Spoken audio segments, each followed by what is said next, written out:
We Shouldn't Talk About This may contain graphic descriptions and/or explicit content that may not be suitable for all listeners. Listener discretion is advised. Hi, everybody. I'm Key, And I'm V. and this is We Shouldn't Talk About This. Key, it's such a strange feeling not be able to see you. I know this quarantine edition is kind of rough. Last couple weeks we had a live studio audience. Now we're in two separate places. Yeah, it's like we don't even exist. It's weird. It's strange. It's bizarre world. We're in the upside down. That we are, but we are actually adapting really well to it. So I'm glad. So am I. We can still pump out quality content to give the people what they need to get through these trying times. Yes, provide the juiciest of stories. The juiciest indeed. Speaking of juiciness, you know what's really juicy? Oranges. Oranges are juicy, but I was thinking more along the lines of love triangles and or desperation or just love and passion in general. Like a scorned lover out for revenge. Yes, yes, possibly. Or a very confusing love triangle that ends in a deadly um, ending. Well, I that would definitely be that was juicy. that wasn't going the direction I wanted to, but you know, I thought you were going to say a triangle that ended in a square. I was like, oh, that would be even more confusing. it would. But I do have a story to tell that maybe you might remember because it's not too terribly old, but maybe not because you were young. It was in 2007. So, what grade were you in 2007?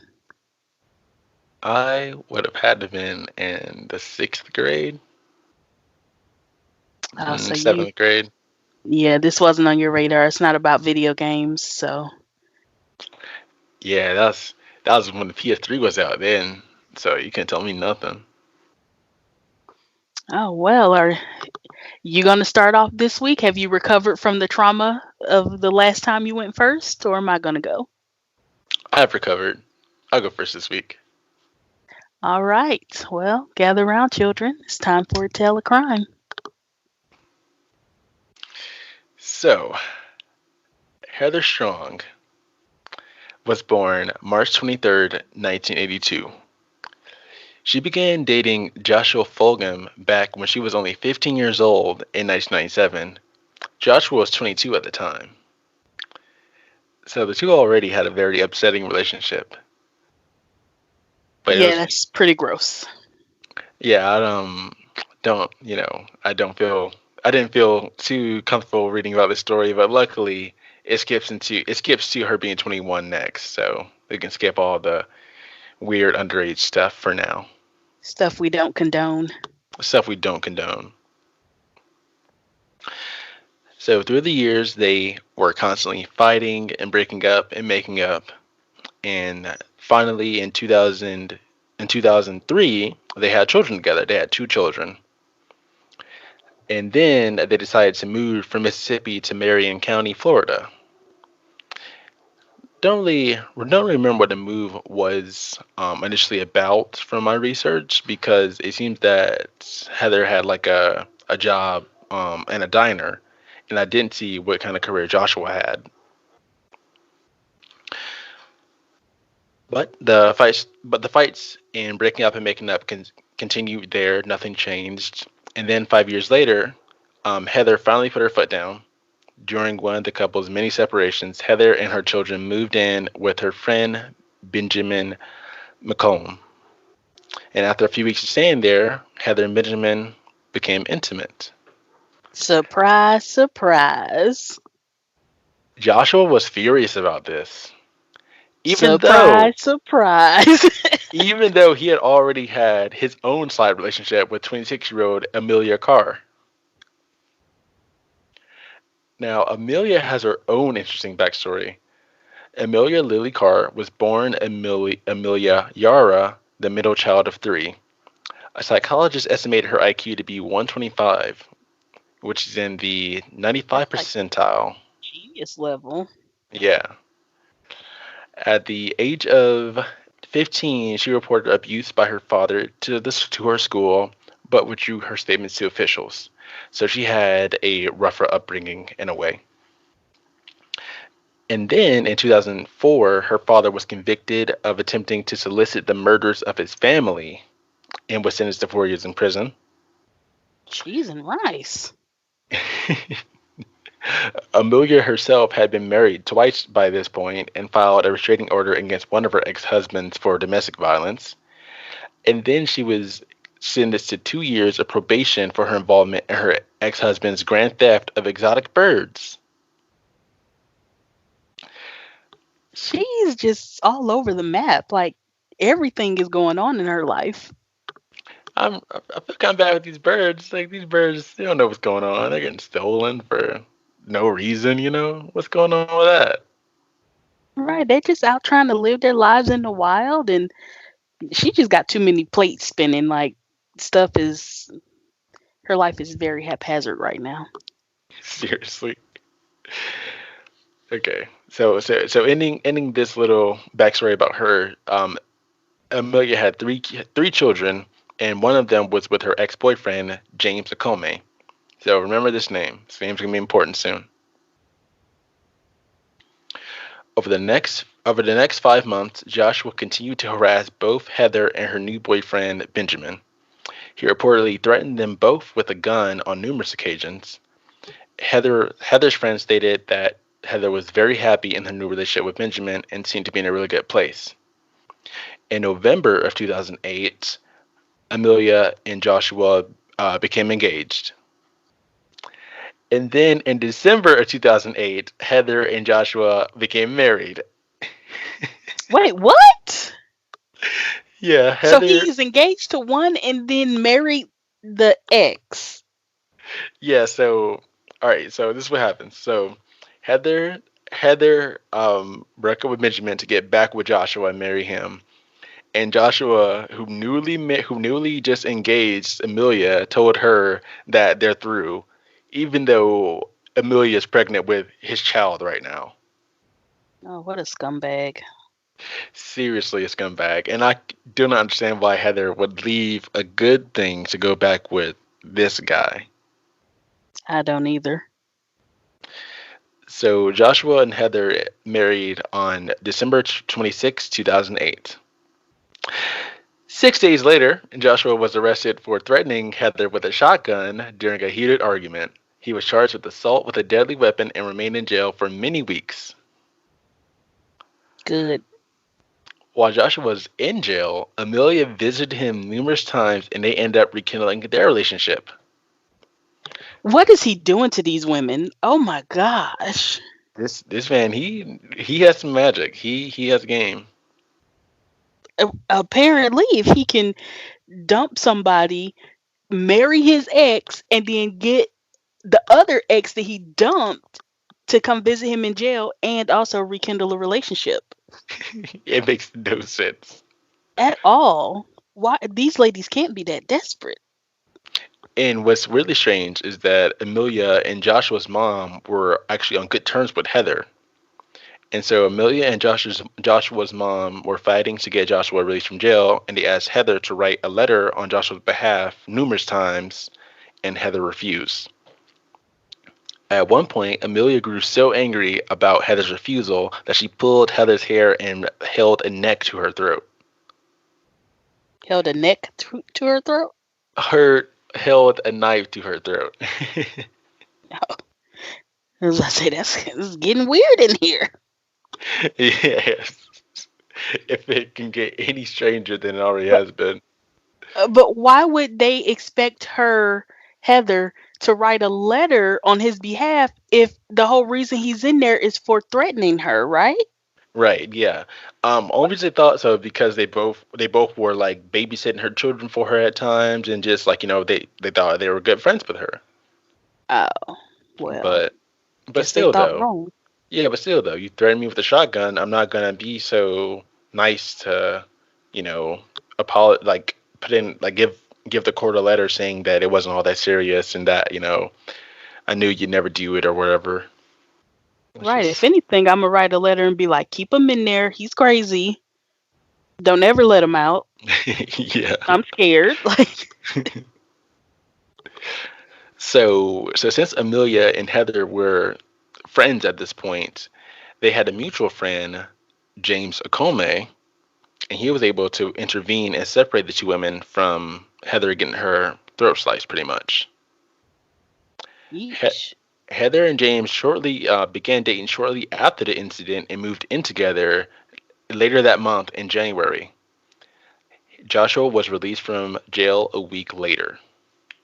Oh my gosh. This is just going bad already. Yeah, so I think we're in we may be in a love pentagon at this point. There is a lot of points on this triangle. Hmm. Lots of points. And I feel like even though he's back with Amelia, he's gonna be mad that Heather has moved on yet again. Because technically they're still married. Yeah, they're still married. So I have a feeling this is going bad for Heather and her new beau. Yeah, Akome. I don't. He should have stayed out of it. Shortly after Joshua was released from jail, Amelia informed him that Heather had plans to leave the state with their children. On February 15, 2009, Joshua asked his mother to help him compose a letter for Heather to sign that would grant him full custody of their children. Later that afternoon, Joshua's mother said that she saw Joshua and Heather leaving home together in Joshua's car. When Heather's boyfriend returned, James Akome, to the apartment that evening, he noticed that all of Heather's items were missing from the apartment. Mm, He later received a voicemail from Joshua that said that Heather had gotten back together with him. this is suspicious. Uh-huh. A big red flag. This huge red flag, the reddest of red flags. And after this point, Heather was never seen or heard from again. Jeez. She was reported missing by her family members on February 24th, 2009. And the investigation inevitably led authorities to Joshua and Amelia. Over the next several days, Joshua and Amelia were interviewed numerous times, and they ultimately admitted that Heather was dead and blamed each other for her death. Oh, double scumbags. Authorities eventually found Heather's remains buried near a storage trailer on March 19, 2009. That's terrible. She had kids. Oh, that's terrible. And like on the account, from what Amelia said, was that when she was with Joshua, uh okay, it's really confusing because she confessed the entire details. I have them right here in front of me, but she also said in another interview that after everything happened, the kids would ask him, "Hey, like, Daddy, is mommy gonna call today?" And Joshua would say, "Oh, mommy called while you were at school, honey." Like, he would just lie to the kids. Like, What an ass. yeah, it's terrible. So you ready to hear details about what happened to Heather? Oh gosh, I guess. Joshua lured Heather to the storage trailer on Amelia's family property on February 15th. So I don't know if you keep track of the days or not, but this is literally the same day Joshua asked his mom to write the letter to Heather to grant him full custody of the children. Right? So after Joshua and Heather entered the trailer, Amelia followed them inside. Frightened, Heather attempted to exit the trailer, but Joshua wrestled her back inside. Amelia then tied Heather to a chair as Joshua held her down. The pair forced Heather to sign a custody agreement that granted Joshua full custody of their children. Then, both Amelia and Joshua unsuccessfully attempted to break Heather's neck. When they failed, Amelia placed a garbage bag over Heather's head and Joshua put his hands around her mouth and nose, suffocating her to death.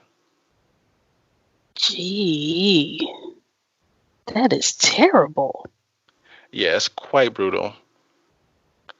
And what's really getting me with all this is like, not only is he a liar, cheating scumbag, murdering piece of garbage, but he had his wife, the father of his children, someone he's been with for like a decade now, tied to a chair and was forcing her to sign papers signing their children over to him with custody. This man doesn't need to be anywhere near children or anyone else in that matter. He needs to be institutionalized and separated from all society. Right, because all that's going to happen is that Amelia's going to end up taken care of. Well, in the grand scheme of things, had they, let's say Heather had just signed the papers and walked away, Amelia would have been who took care of him. It's not like he really wanted him. He just wanted that power or Yeah, whatever. yeah. I just don't understand it, man. And closing this out, in December of 2010, Amelia was found guilty on all charges, and she was Good. sentenced to death by lethal injection, making her making her the one of five women to ever be put in the death penalty. And Joshua had a trial a year later. He was also found guilty and was given life in prison without a chance of parole. And so I thought those two were kind of strange because they both killed her. That's what I was going to say. How did she get death and he get life? So in 2017, because of Amelia's like cooperation, they appealed her sentence and she was resentenced to life without parole too. So that's at least good that she didn't get the death penalty and he just got life and that was it. Oh, well, I mean, they should have gave them both death if they were going to do anything, but Yeah, I mean, I guess like cuz it seems like neither one was any worse than the other in the yeah, situation, yeah. They're both awful people. unless it was the jury who made the decision on who on like the what happens their sentence, cuz some states, the jury makes that decision, some states it's the judge. Oh, So okay. maybe that's why they were so different. Okay. So the jury for Amelia's, yeah, because it was a year later, so it was definitely different. A different jury by then. Yeah, maybe that makes sense why they would have been such different outcomes for the same murder. And that is my love broken heart case. Well, it's a good thing that I'm going second today because mine isn't that bad. Well, good. let's let's cheer this up a little bit. Well, let's not say that. But Okay. there's not as much sadness in this one. Maybe sadness like, "Oh, that's sad," but not like, "Oh, that not sucks." Not, not. yeah. Oh goodness. Yeah. Like what a depraved human being to do that. Not that kind of sadness. Okay, so my tale is, well, before I even get into that, a few years ago, you and I visited Johnson Space Center together in Houston. It Yeah, was a that was lovely trip. amazing. And this story revolves around that pretty much. Not around our trip, but around Johnson Space Center. Because this involves a love triangle of astronauts. Ooh, who said astronauts aren't regular people? Huh? Who said astronauts aren't regular people? Right, right. And this is a story for the ages. And I feel like this lady maybe had, well, we'll get into it a little bit toward the end, like all the stress the astronauts are under. Maybe it kind of caused her to have a break from reality. So you'll see. Okay, So okay. Lisa Nowak was born May 10th, 1963, and is the daughter of Alfredo and Jane Caputo of Rockville, Maryland. In 1969, a 6-year-old Lisa was watching the Apollo moon landings, and that's when she first became interested in the space program. While growing up, Lisa continued to follow the space shuttle program, particularly the introduction of female astronauts. That's right, children. Women were not always astronauts. It took Congress, maybe, to be able to allow females to be astronauts. Just like they couldn't be in the FBI until like the 70s. Oh my Isn't that gosh. wild? Anyway, in 1985, Nowak received her commission in the United States Navy. In 1992, she earned both a Master's of Science degree in aeronautical engineer and a degree in aeronautical and astronautical engineering from the U.S. Naval Postgraduate School in Monterey, California. So she was extremely smart. Extremely, extremely smart. Yeah, sounds like it, man. After graduating from the Naval Postgraduate School, Noack stayed in Patuxent, Patuxent, Patuxent River as Yeah. an aircraft systems project officer at the Air Combat Environmental Test and Evaluation Facility and at Strike Aircraft Test Squadron, flying the FA 18 and the EA 6B. NOAC logged over 1,500 hours of flight in over 30 different aircrafts during her career in the Navy. That is insane. Right, she was so badass. Now, she was then assigned to the Naval Air Systems Command, working on acquisition of new systems for naval aircrafts when she was selected for the astronaut program in 1996 and entered the NASA Astronaut Corps at Johnson Space Center, the one we went to, in August of that year. So, of course, as you can imagine, being an astronaut is a demanding profession. But she did not let her job keep her from starting a family. Oh, that's so wholesome. It is. She married Richard T. Nowak, a classmate from both the U.S. Naval Academy and Naval Flight School in 1988. They had 3 children together, a son and twin girls.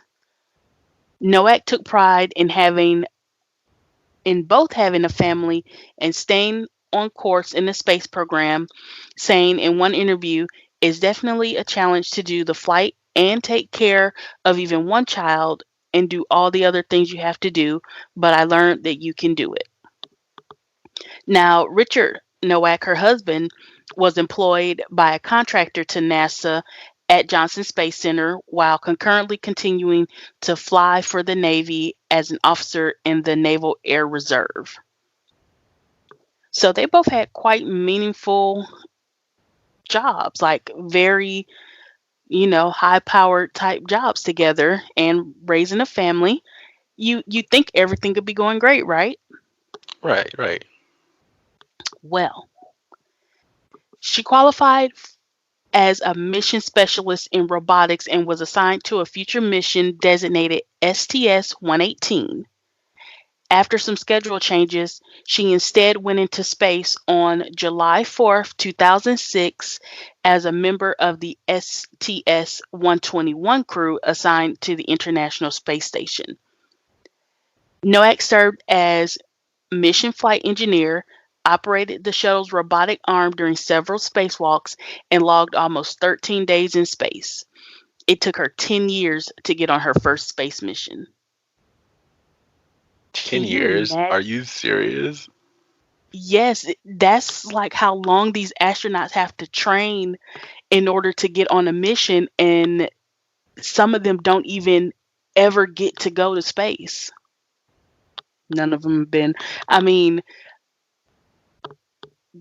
they go and maybe just one time is all they get. Wow. I cannot actually believe that. So you can imagine how stressful it is knowing you have to do all this work, be the best of the best, and still maybe never achieve your goal of being an astronaut that has been into space, allegedly. Allegedly. So, I mean, you always get the title of astronaut if you're an astronaut, but not all astronauts make it to space. So you could imagine that could be kind of disappointing. Like, I worked so hard, I got accepted into the academy, which is really really difficult to get accepted into NASA's astronaut corps. You do all that, and then you still don't fulfill your dream to the fullest. But regardless, she made it. She was one of the elite that got to go into space. None of them have been. It's all a ruse. It's We all saw the pic. staged. We saw the pictures. All of them look sad on their astronaut photos. Yeah, they I did know look why. disappointed. Yeah, because they've never been and never will. No. Okay. So, in the midst of all this, in 2004, Noack began an affair with fellow astronaut Commander William O'Fallon. The pair, now they initially met in 1996, and O'Fallon was also a naval officer. So they were familiar with each other, but not really that familiar until they both were in the NASA Air Corps in 1998. So that's when he was selected. O'Fallon was selected to the NASA Astronaut Corps in 1998, and he was 2 years younger than Noack. So O'Fallon and Noack trained together, but the two did not go into space at the same time. His only mission was as a pilot on the STS-116, which launched December 9th, 2006. So he went a few months after she did. Now, in 2005, O'Fallon divorced his wife. So, if we're keeping track, they met or they started their affair in 2004. Noack was married, O'Fallon was married. Yeah. Now, 2005, O'Fallon divorced his wife. Noack and her husband separated in early 2007 after 19 years of marriage. Wow. Now, at the time, she seemed to have envisioned a future with O'Fallon, but their relationship was short lived, and O'Fallon began to break it off gradually near the end of 2016. Oh, not 2016, 2006. Yeah, okay. I was about to say, what? He came in Short another lived. 10 years and was like, you know what? Nah, I'm playing. I can't do this, Noah. No, in 2006. Okay, okay. So it was during November 2006 that O'Fallon started a relationship with Air Force Captain Colleen Shipman. Shipman was working at it as an engineer with the 45th Space Wing at Patrick Air Force Base in Florida. So these are all engineers, naval officers, Air Force officers, pilots. Like these are just a group of smart people. How it devolved to what it went to, I will never know. But all of everybody who's involved, with the exception of O'Fallon's wife, she is not mentioned in any manner as to what she did as a profession, if she was even in the military. But Noack, her husband, O'Fallon, and Shipman were all military slash NASA affiliates. So, O'Fallon later described his relationship with Nowak as somewhat exclusive, and he ended things with Nowak as his relationship with Shipman intensified, which was around mid January 2007. He said he thought that Nowak was disappointed but accepting of the news. Now, here's where it gets juicy. Now, if you remember,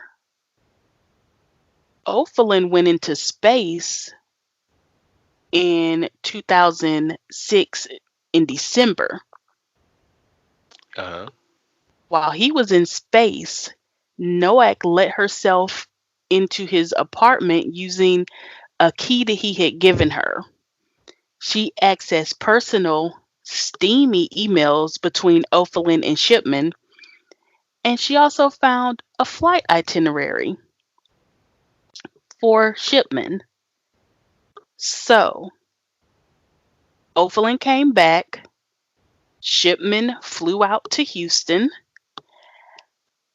O'Fallon and Shipman had their little rendezvous in Houston when he returned from space, and Nowak hatched up a little plan. Real quick, Overland should listen to Shaggy. You never give her It the was key to your villa. you never give a key. Yeah. That was his one mistake of many. Well, he said he broke it off and that she seemed okay with it. I mean, everybody's grown. If you say, "Hey, I want to break up," and I say, "Okay," I can't come back 3 days later and be mad about it. Well, I guess I could, but You could. you taking You could that be to a therapist. yeah, you could be petty. She's obviously petty. Yeah, you don't break into people's houses and find out what they're doing and flight itineraries and whatnot. So, since she had Shipman's flight itinerary, she knew when Shipman was going to leave Houston because Shipman was still based in Florida. That's where her job was. O'Fallon, since he was an active astronaut, he was based in Houston. So Shipman left to return to Orlando on February 4th, 2007. But little did she know, Lisa Nowak had left earlier that day in a small BMW. In her possession was Shipman's flight information that she had taken from O'Fallon's computer, a knife, a BB gun with ammunition, rubber tubing, a hammer, pepper spray, a hooded tan trench coat, gloves, an 8-inch, which is 200 millimeters for all our non Americans, Gerber folding knife, her computer, and approximately $585 in cash and directions to Shipman's house. Wow. She had a whole dossier Murder full of it. stuff. Goodness. She was ready. Not The smart ready, people. ready. Oh my She was goodness. prepared like NASA had taught her to be prepared. For real, man. She got spec ops mission happening right now. So she headed out and then drove 977 miles, which is a little more than 1,400 kilometers to Florida. Now, here's where the media went wild. Early police reports indicate that Nowak wore maximum absorbency undergarments during the trip to avoid having to stop and use the restroom. Now, she later denied wearing them, but they found like 30 unused ones in the trunk. Like, come on, Lisa, we know you're wearing diapers. Don't lie about it. Right. So she thought that's how well she thought this through. Like, okay, I might have to stop for gas, but I'll be less likely to be seen if I'm not stopping to go to the restroom as often. She's smart. She's real smart. So they also found a receipt for a night in a motel room on the road, which she paid for in cash and checked in under the name Linda Turner. Now, on February 5th, 2007, Nowak got to the Orlando International Airport and waited on Shipman for about an hour in the baggage claim area. Now, Shipman had spent a couple hours waiting for delayed luggage, and then she ultimately ended up taking a shuttle bus to the parking lot. So I guess she was like, forget it, I'll just come back. I just want to get home because it was like the middle of the night. Nowak, who was wearing a wig and that tan hooded trench coat, followed her onto the shuttle and into the parking lot. Shipman spotted Nowak, whose attire made her look out of place, and hurried to her car. Now, right after she got into the car, because in sources, she was saying that she felt like she was being followed, but she kept telling herself, stop being paranoid, stop being paranoid. It's just a woman walking around like she had a bag. So she was like, stop being paranoid. She's just trying to find her car. But she was like, okay, I just kind of hurried up and got in my car and locked the door. So as soon as she got in the car and locked the door, Nowak approached the car and started banging on the window and pulling on the handle. Now, she claimed that her boyfriend hadn't showed up to pick her up from the airport and asked for a ride. Now, Shipman didn't completely fall for it, but she kind of fell for it. While she didn't let her in the car, she did offer to call for help. And when she slightly opened the car window to let her use her cell phone, Nowak pepper sprayed her. Now, Ouch. right. Now, fortunately, Shipman was able to drive away and call the police, and the police apprehended Nowak there in the parking lot. Now, as of her being arrested, she was identified as a NASA personnel. And they asked Shipman, like, does this name sound familiar? She has a NASA ID on her. And she originally thought, okay, so this lady stole someone's NASA ID. Like she wasn't even thinking that it was anything. Like, she just thought it was some crazy robber or burglar. But as the police were talking to her, she said the name it started to sound familiar, and that she and O'Flynn had discussed his ex, and O'Flynn had once mistakenly called her Lisa in bed. So it started to kind of click. So Whoa. Shipman phoned her boyfriend to confirm the connection. Meanwhile, even though Nowak was in police custody, she was still focused on talking to Shipman. Now, she said all she wanted to do was talk with her bag of random goodies. I'm just gonna talk to you. I'm just gonna talk to you. I'm just gonna talk to her.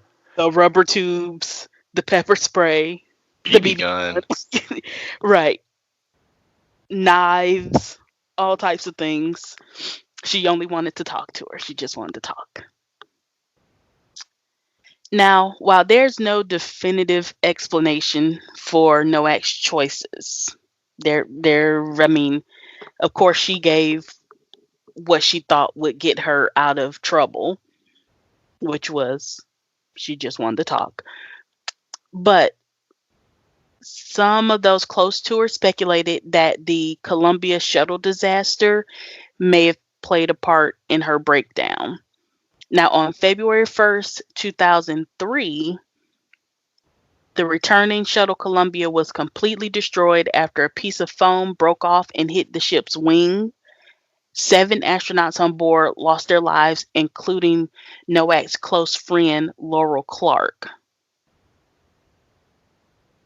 So she took that quite hard, and family and friends kind of speculated that that might have been like the start of everything before she started the affair. So they think that was kind of like the start of her decline, was losing someone so close in such a traumatic way, knowing that she was on deck to also go out into space. She had children, she had a husband, anything could happen. So, even though we don't know anything like that for sure, we do know that it is easy to understand how NASA might have missed the changes in Noak's emotional state. Now, being propelled into space by a high-powered rocket is not a low-key endeavor, so potential astronauts face rigorous screening. Yet, the psychological tests that Nowak had undergone to join the program had been back in 1996, and they did not do regular follow-ups. Now, in addition to that, Nowak would have known that seeking aid for any mental problems would likely mean she'd lose her place in the program. And after waiting 10 years to go to space, she wouldn't have wanted to jeopardize her chance, and therefore she had a lot of incentive to hide her personal turmoil. So it's also possible that returning from her 2006 space flight affected Nowak's state of mind. She knew that the mission was likely to be her only one, because at the time there were other astronauts waiting in the wings for their chance. And so Nowak may have had trouble readjusting after this never to be repeated again journey, which I could see that. Yeah, that's understandable. Yeah, like, because that's like something major and life altering. And to know that this is like your one and only chance, and you know that any little thing could keep it from happening. Yeah, jeez. Like, I could understand her like hiding that she was going through things, like, because if they had been like, oh, so you're having emotional issues, we can't trust you to do your engineering work because you can't stay focused. How about we just put you on a later mission, and then that mission gets canceled? Like, anything could happen. So Yeah. I can see how people kind of went into these conclusions. So Nowak was charged with attempted kidnapping and burglary with assault, making her the first active duty astronaut to face felony charges. NASA let Nowak go after a month after she confronted Shipman, and O'Flynn was released by the agency in June of 2007. Did they release him because he gave her a key to his house? Yeah, they probably said, okay, sir, you're making poor choices and we can't keep you around here. Yeah, for real. But NASA ended up instituting annual psychological screenings for astronauts after this. Thank goodness something good came out of it. Now, as her case moved to trial, Nowak's legal counsel filed the paperwork for an insanity plea, claiming she suffered from obsessive compulsive disorder, insomnia, and depression. Then came a ruling that Nowak had not been fully advised of her rights, and therefore her police interview was inadmissible in court. Now, in the end, Nowak entered into an agreement that saw her plead guilty to burglary and misdemeanor battery. That was it. That's not like the worst, like, charges. Those aren't the worst charges. Still bad for, a NASA employee. Right. An active duty astronaut at that. But the judge, taking her status as a first time offender into account, gave her a year probation, community service, and directed her to write a letter of apology to Shipman. I hope it was genuine too. I mean, if it was court ordered, how genuine could it be? I mean, she has to know that like she kind of overdid it. Kinda. Like She in had, hindsight, I'm sure she's like, I kind of did a lot for that, didn't I? she had 977 miles of driving to think about what she was doing. Yeah, I feel like yeah. she was like completely just gone. Like she was like full blown psychotic break at that point because that's a long drive. If I can't have him, no one can. Yes, then to stop at a hotel, sleep, have all night to sleep, wake up, refresh, take a shower, put on a new diaper, get back in the car, and keep going. Now, as you can imagine, Shipman was not happy with that sentence. She told the court that Noack had intended to kill her.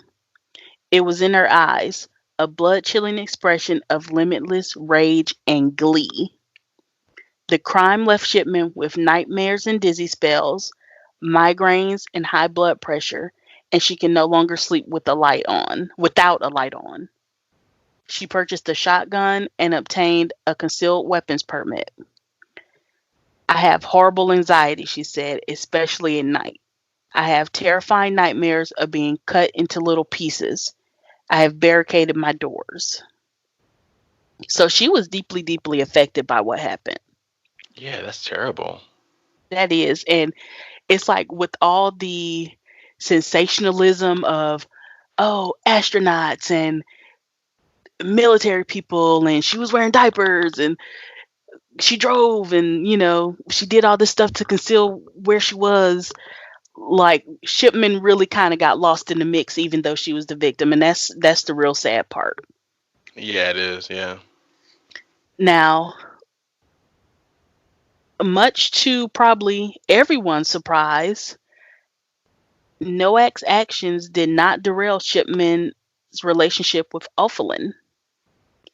The two both retired from the military in 2008, relocated to Alaska, and married in 2010 and now have a son together. Oh, that's very nice. Shipman also began a writing career with the pen name C.M. McCoy, which she said helped her cope with the attacks, after effects, and anxiety. Now, as far as Noack, her and her husband finalized their divorce in 2008. In 2011, she was given an other than honorable discharge from the Navy and was demoted from captain to commander. And in 2011, she succeeded in having her criminal case sealed, citing that it would keep the family and her children from having even more emotional trauma. And the court agreed and they sealed it. I mean, the internet lives on. This happened in 2007 at the height of when the internet was really going. So, unfortunately for her kids and possible grandkids, they would be able to find out. But I guess if she doesn't say anything, maybe they won't. Yeah, just maybe. And that right there was my story. But also, I forgot to mention there was a movie about this with I believe Scarlett Johansson was the star, and it was called Lucy in the Sky. What do you see in the sky? Yeah, so this was that dramatic to have a movie made out of it. Oh yeah, I just looked it up here. Interesting.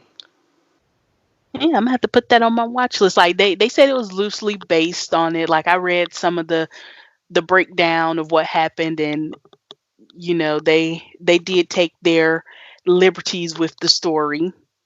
But I'm Right. definitely gonna watch that because it seemed like it added a lot of salaciousness to the story. Like, oh, she like they made her real crazy in the movie. And it's Natalie Portman. Oh, Natalie Portman. Okay, okay, yeah. So That was my story. No murder, no death, a very light sentence. Yeah, I mean, the worst thing that happened was poor Colleen Shipman, has you know, PTSD from it. pretty much. Yeah. But luckily, her now husband stayed with her. She got a new career, is helping her, and I wish her and Ophelin all the best. Yeah, yeah. The fact that O'Flynn stayed with her is really like the highlight because, like, this is all. Well, it's not all about him, but how Lisa pretty much was. Like, if I can't have him, no one can. But because of him, I'm glad that he, like, stayed with her and didn't, like, find some other team member to start a relationship with. Because that would have been pretty bad. Oh, that would have been extra scumbaggy of him. Yeah, but I mean, he couldn't fit past him though, considering like his track record. Right, right. I mean, he was already, scumbaggy for, well, I mean, he said they were kind of exclusive. I feel like Lisa was way more into it than he was, and he just kind of didn't see that. And that right there was also another tipping point for her. Yeah, yeah. When you love someone and they don't love you back the same way, it can really hurt sometimes. Yeah, I remember I had a situation like that, but thankfully, I did not go assault anyone Yeah, I was just about to ask you, were you assaulted or someone assault you? or break into anyone's house. I mean, technically, is it breaking in if you have a key? I don't think so, but never done it. Picked up my bags, moved on. There you go. That's what you have to do. Gotta move on.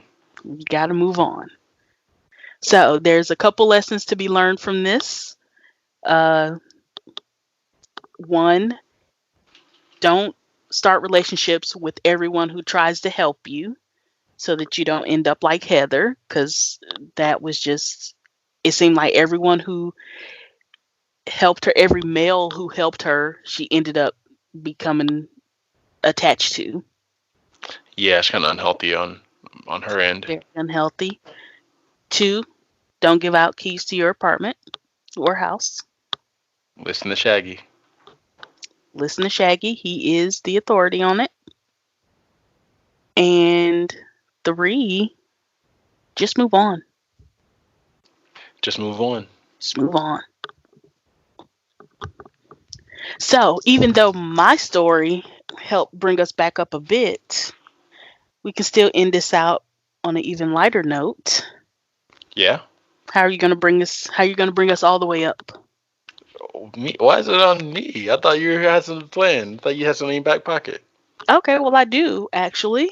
I'm Right. going to say that I found my favorite flavor of Gatorade, limon pepino.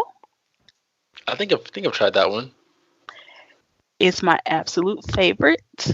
I love it. I started drinking it when I lived in Texas, and this reminds me of living in Texas. So I always grab it when I see it, even though I don't work out. Yeah, All it right. has some tang in it, right? Yes, it's lime and cucumber. Oh yeah, yeah, yeah, yeah. The Okay, I remember that. official flavor mix of everything Texan. Oh, sorry about that noise. That is a very interesting flavor indeed. Yes, everyone go out and buy it so that it'll stay on the shelf. So I always have it because it's hard to find in certain places. There's a lot of like, oh, I'm sure Texas has a lot of stuff that South Carolina doesn't have. I'm sure there's just like a Oh, ton of stuff. oh yeah, oh yeah. But they do have this flavor, and for that I'm grateful. Well, I don't have a cool flavor to talk about or anything, but I have a couple shout outs. Oh, shout outs! I love shout outs. All right, got two friends that names begins with A. I got my Hey, friend I got my friend Amanda Dempsey. Amanda. She's a senior marketing specialist in South Carolina, and she's a really good supporter of the show. So I appreciate her for that. Thank you, And Alicia Cienciolo, she is Alicia. she's a car friend of mine, Oh, I thought you and were gonna say a car thief. Oh my gosh. I mean, I'm not gonna put that information on display like that. I mean, come on, who would I be to pit their occupation now in the open like that? But if she did sell cars, though, she would only sell Mini Coopers because that is her brand of choice. Well, it's not a lot to steal. Nope, it is small. Well, they've gotten bigger over the years, but the nice ones are smaller, and that's it. Well, shout out to those lovely ladies. I also have one shout out, a coworker. Hopefully, she gets to this episode. Melissa, thanks for all your help. Thanks for supporting. Melissa. We were talking to each other about some random work thing, and I was telling her about my headset and how it doesn't work while I have to work, but it works when I record my podcast. And she was like, "Oh, I'll listen." And so thank you. Look at We that. appreciate all of our support. Yeah, just like a small way to drop it in a conversation. Yes. Like people who, you know, are actors. I always have to tell you they're actors somehow, some way. I don't know. Yeah, I'm just making that you up. got you got to reach. I'm sure. So I guess that's it. We ended with the semi not so bad story. Some great shout outs. I feel good about this one. I feel good about 14. Yeah, 14 was nice. 14 was nice. It was nice. So I guess with that, I'll say that I'm Key And I'm V. and we shouldn't talk about this. Bye. Bye.